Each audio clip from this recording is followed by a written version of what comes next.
Issuing traffic tickets is one of the ways Milwaukee police can hold reckless drivers accountable. But as the new year comes to an end, city data shows MPD is on pace to issue its fewest speeding citations in several years. Lighthouse reporter Ben Jordan took that number to a woman who knows the dangers of speeding and went to police to find out what they believe is behind the decrease. Marian Wasierski knows firsthand the harm reckless driving is causing in her community. I could have been killed. I mean, I came like so close. 2 years ago, she was crossing Locust Street on Milwaukee's north side to go to church on a Sunday morning when a driver came flying around the corner. Witnesses saw Marian get tossed in the air as the driver sped away. It happened so quickly that I didn't even realize what was happening when it happened. First responders rushed Marian to the hospital where she was treated for several broken bones and bruises. Did what happened to you shape your opinion on the reckless driving problem in Milwaukee?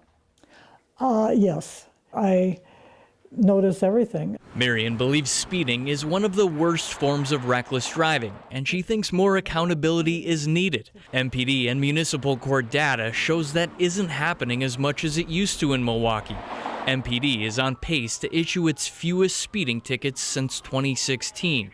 As of a few weeks ago, MPD handed out 6,600 speeding citations since the start of the year. I can't answer all of the reasons why speeding might be down, but there are a few factors. This is MPD Inspector David Feldmeyer. Our main focus has always been violent crime, and being able to address that takes manpower. The department is on pace for a 40% dip in speeding tickets compared to 2022.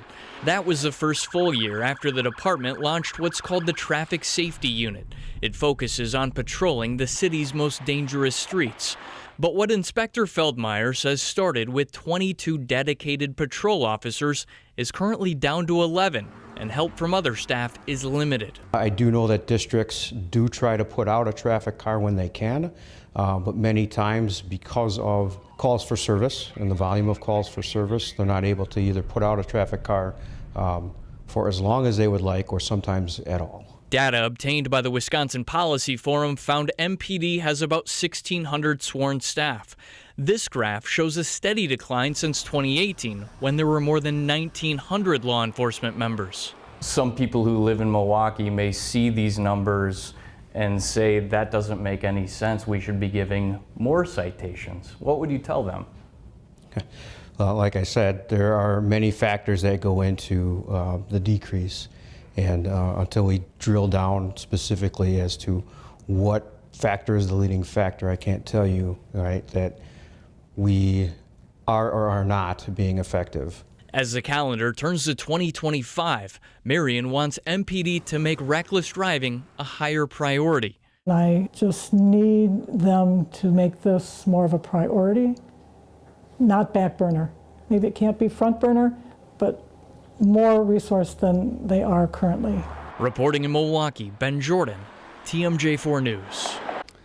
All right, Ben, thanks for that. Lighthouse is our specialty reporting team, bringing you in-depth journalism, exclusive content, investigations, and more. To see more Lighthouse stories, go to tmj4.com/lighthouse or scan the QR code right there on your screen.